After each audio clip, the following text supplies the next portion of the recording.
This is The Wire for 2300 Zulu, January 3rd, 2025. Precedence is routine. Information cutoff is 2200. Bottom line up front. Developments regarding New Year's attacks continue to raise suspicion. On the home front, in the United States, overnight the Trusted Traveler program was suspended at many military bases nationwide in the wake of the New Year's terror attacks. Analysts comment. This program serves as the larger umbrella of expedited security check processes, including TSA PreCheck and the automated access systems used to expedite the entry of logistics or cargo to military bases around the country. The cessation of this program, which is probably temporary, strongly indicates that the risk of further domestic incidents occurring remains high. It is unclear as to if this move will impact a TSA PreCheck or if this is just a change that pertains to military base access. In Nevada, this afternoon, the public became aware of a manifesto sent by the Vegas bomber, which contained exceptionally serious claims. After the now viral manifesto became public, the FBI stated that they believed the email was authentic and from the bomber himself. Analysts comment.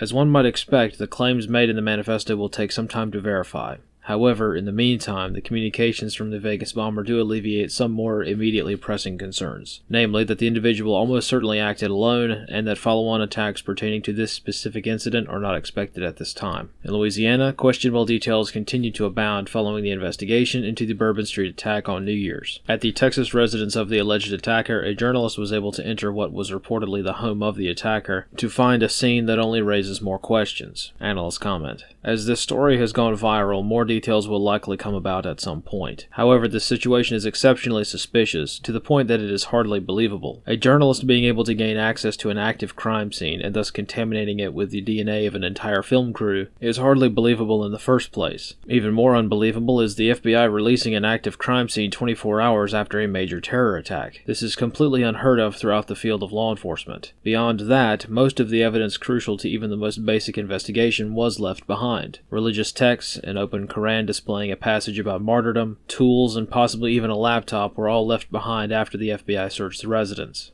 Analyst comments for this wire. As with all terror attacks, there are details that oftentimes do not make sense. Considering how the flow of information has changed around the world over the past few years, details that would not have been noticed for many months, if at all, are now able to be scrutinized in great depth on social media. While this can result in a hypersensitivity to perceived irregularities, in some cases, this rapid access to mostly unfiltered information has altered the way the average person takes in information following a major terror attack. In the case of the Bourbon Street attack, so many sketchy details have emerged that the truth is hard to discern, and the more we learn, the more suspicious the details become. Likewise, the recent developments regarding the Vegas bombing are even more suspicious and worthy of closer examination. Neither event appears to be the boilerplate terror attack that has been expected for some time, and much more investigation will be required to come close to the truth of what really happened. This concludes The Wire for 2300 Zulu, January 3rd, 2025.